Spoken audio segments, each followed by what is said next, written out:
What's up, everybody? It's July 30th, 2017, and the 2,883rd day that the U has not beaten FSU in football.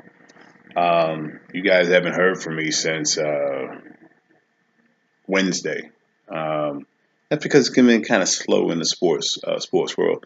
Just a lot of gossip, he say, she say, rumors, and what I'm talking about is the Kyrie Irving Cleveland Cavaliers drama. My thing is if he's gone, he's gone. He wants to be traded, he wants to be traded. Once he's traded, it's over. Doesn't even matter why it got to the point. It just happens. Stuff happens. Let them move on and be done with it. Um, also, the Colin Kaepernick situation. Media reports about this team is looking at him. That team is looking at him. That team may sign him. At the end of the day, forget all the rumors. Everybody's looking at him, but at the end of the day, if it's if it's not an owner who is not worried about his bottom line, fans or corporations saying they're going to boycott him, as long as those people don't say anything, then they may consider signing him. Other than that, there's no other reason why this guy won't be signed. If there have been, first of all, there's been reports 3 or 4 teams looking at him. A couple teams brought looking at him. So my thing is, if they're looking at him, then clearly his ability is not in question. What's in question is what we've heard most about. And what have we heard most about is owners talking about their bottom line. Their bottom line because of, not really because of fans. A football fan is going to go see the team play. Bar none. I don't care what you're reading on Facebook, other social media, what you're hearing about this or that. Even the report from the NFL talking about some 26% of the people who didn't watch football was because of the Colin Kaepernick situation. It's a bunch of crap to me. It's a bunch of crap. If they ain't watching it, it surely isn't because of that. The guy just, I mean, why would they not watch the NFL? Because the guy takes a knee. Doesn't make any sense. He took a knee, so you stop watching it. If anybody stopped watching it, would be the people in support of Colin Kaepernick. But that wasn't the reason. There was also reports that ESPN inflated those numbers because they were the ones who reported it. So that's the other thing. So, like I said, it's a whole bunch of crap here and there, here and there. It doesn't matter to me at this point. I feel like he had the tools and capability to still play, regardless of what anybody say. It's not up for debate with me. You can't change my mind. And that the reason why nobody's bringing him on is because of his protests, which it seems clear that nobody is really arguing what he's protesting because nobody's even talked about it. They're arguing about how he protested. And my thing is, what he's supposed to do? Just sit at a round table and talk to somebody in private where nobody hears about it and probably nobody does anything about it. And at the end of the day, even after he did that, from the president on down, nobody's done anything. And that includes the Barack Obama administration. So I try not to talk much about this, but can't help it. At the end of the day, it is what it is. If they bring him on, they bring him on. If they don't, they don't. It's just how football is. That's just how things are. Not even football, it's just how things are in today's world, in today's society. Everybody's worried about their image and their bottom line. And regardless of whether it's football or anything else, if you mess up the image, if you mess up the bottom line, or if you cause threat to the image and the bottom line, they're going to X you out. And that doesn't mean that I don't feel like Colin Kaepernick owes anybody an apology. I feel like he did the right thing. At the end of the day, if if you start believing that your bottom line is more important than your morals and your beliefs of what is right and what is wrong, then they've got you right where they want you. Understand that. People's like, well, would you boycott your job? Would you quit your job? Of course I would. If I felt like my CEO did not respect uh, minorities or people like myself, then I would quit that job. That's more important than my self-respect is more important than a bottom line job. So, everybody has their opinions. You can have yours. You can disagree with me. That's fine. I'm not here to debate with everybody in the world. Everybody's going to think differently. That's just what it is. But hey, uh, more power to any of you in your opinion. The news from Thursday, because Friday and Saturday I didn't have any news. So that's the reason why I did not do any news Friday and Saturday. I started to do one on Friday because I was like, well, from Thursday, I can go ahead and do that and get it out of the way. And I said, nah. So then yesterday I thought I would have news. Didn't have a lot of news. I mean, didn't have any news. So I was like, well, gee whiz, can't go 4 days in a row. So I was like, okay, Sunday, we'll see what we have. And we got a couple of tidbits. So this might be a quick one, but still, nevertheless, it's still news. Um, from Thursday, JaVale McGee re-signed with the Golden State Warriors for the 1 year veterans minimum. Uh, the defending champions have officially filled all their 15 slots for their team, for their team. So these guys are already put together, ready to go, um, and they're going to be practicing together, getting it done. To get JaVale McGee to come back for that 1 year, and he didn't go seeking for money. You got other players to come back. That's big, and now they can go ahead and put together their team and get that continuity together. It's going to be a scary team next year. Wouldn't be surprised if they repeat it. So that was big there. The Baltimore Ravens, you probably heard on Thursday, their offensive lineman John Urschel, 26 years old, he retired after 2 days after a CT study about 100. I think there was a study of about 100 deceased players, and 90% of them had CTE or something like that, or 99% of them had CTE. Um, well, 99% it was 99%.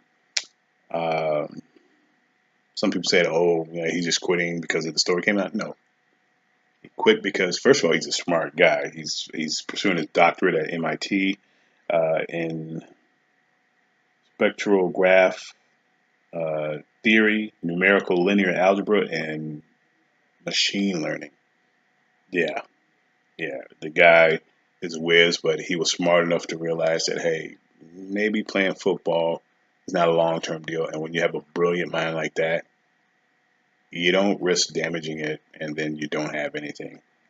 You're not going to play football forever, so what's the use of a brilliant mind if you damage it and then after you get done playing, you can't do anything with it?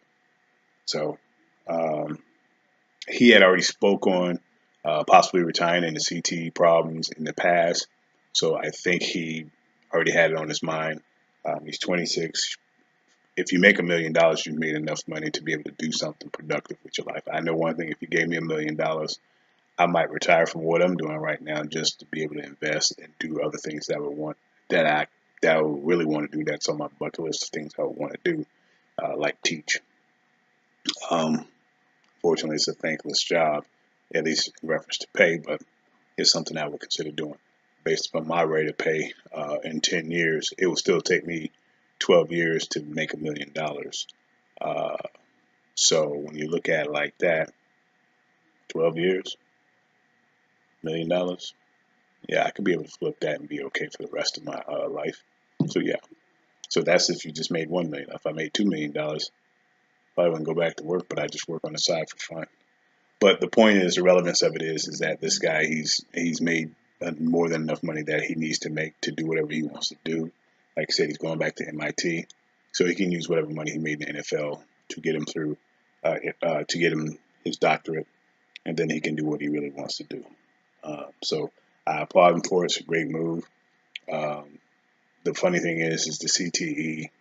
99% of the deceased players showing signs of CTE.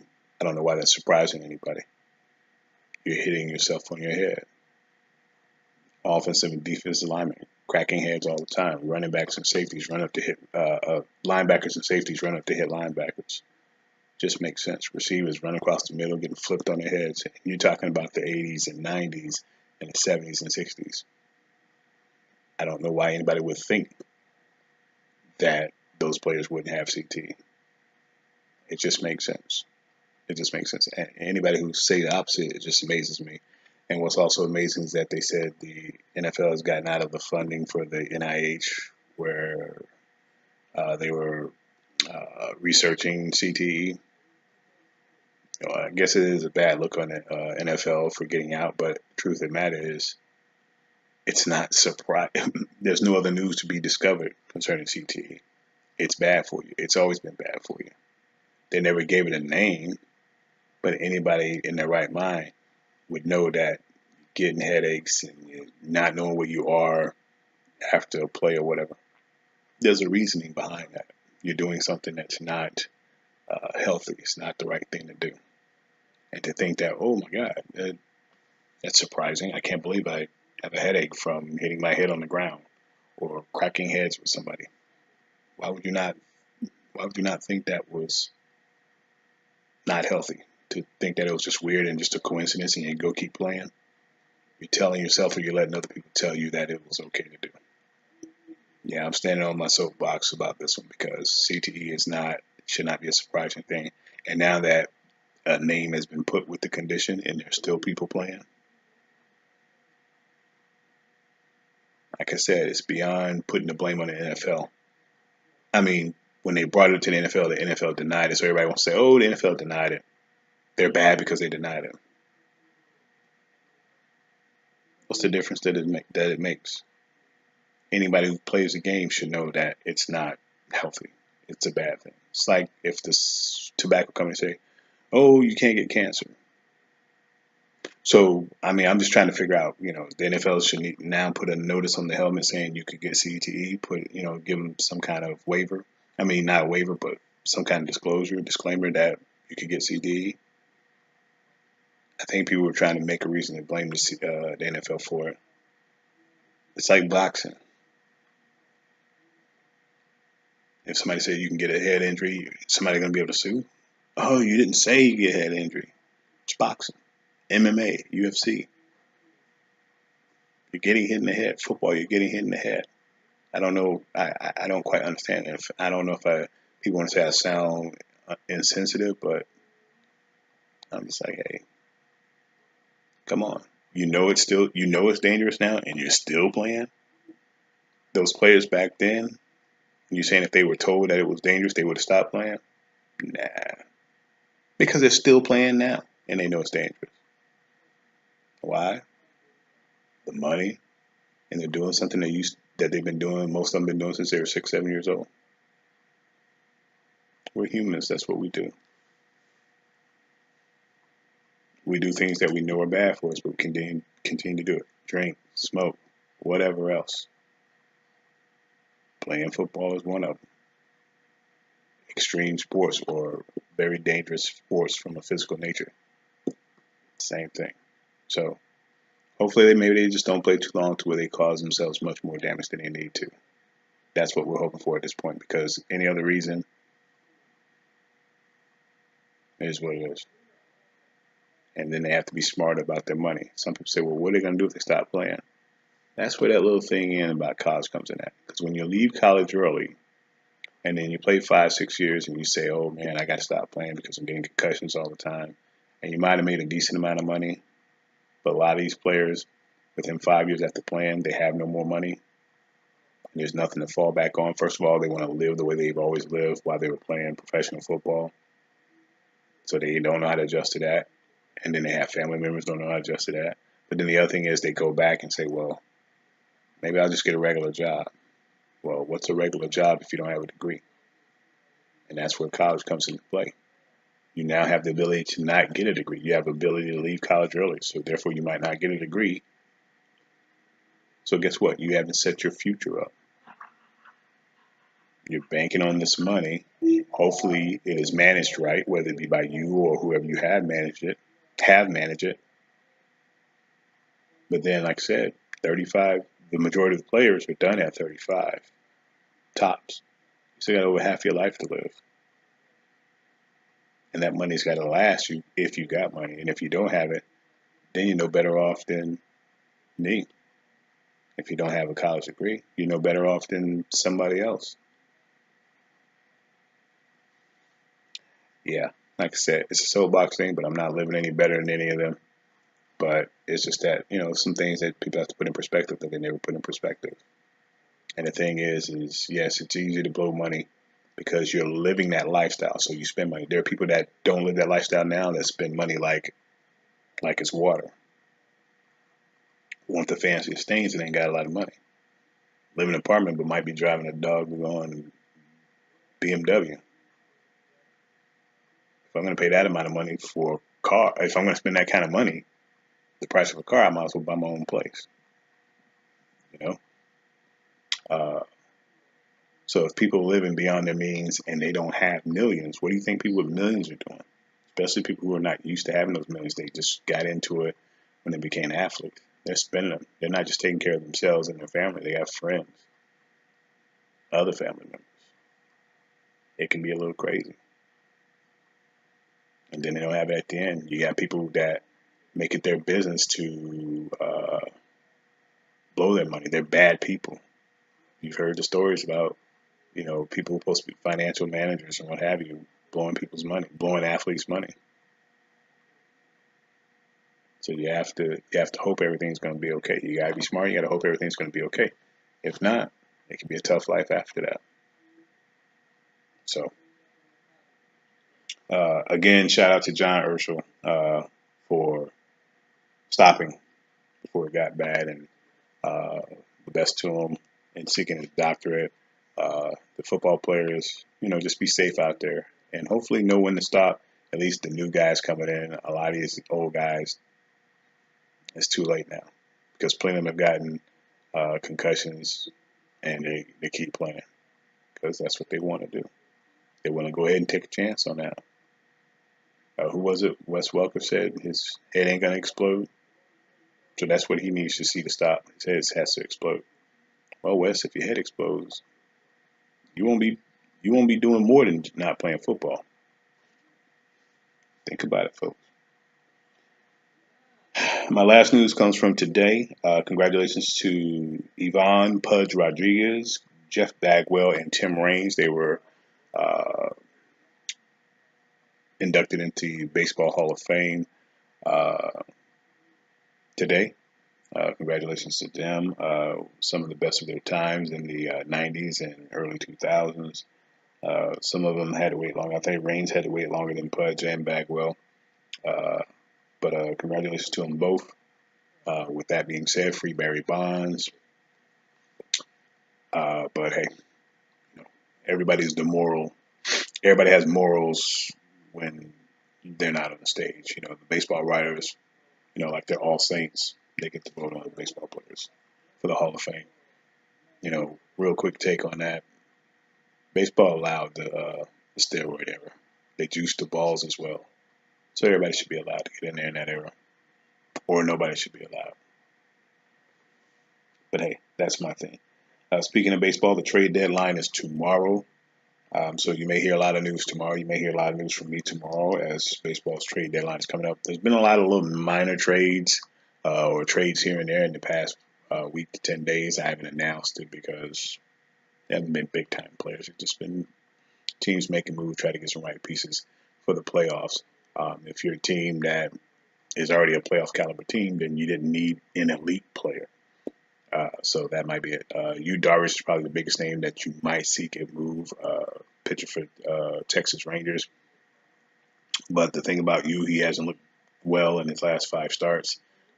People say he might have been tipping his pitches. So, if a team feels like he can work that out and be of benefit to them, he also comes with a big contract. So, if they feel like he could be helpful, that'd be good. Of course, you got teams that have lost starters, like the Dodgers lost Clayton Kershaw. The Nationals have lost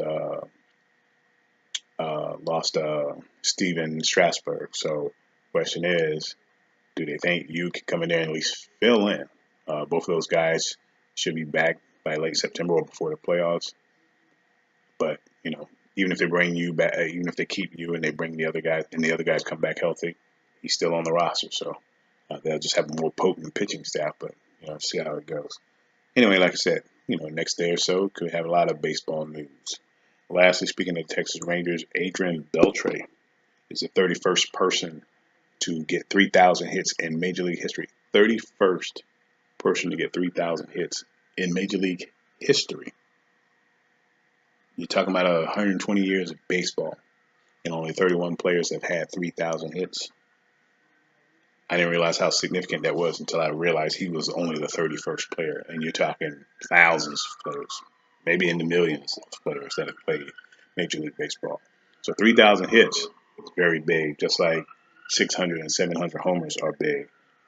3,000 strikeouts is big. 300 wins is big.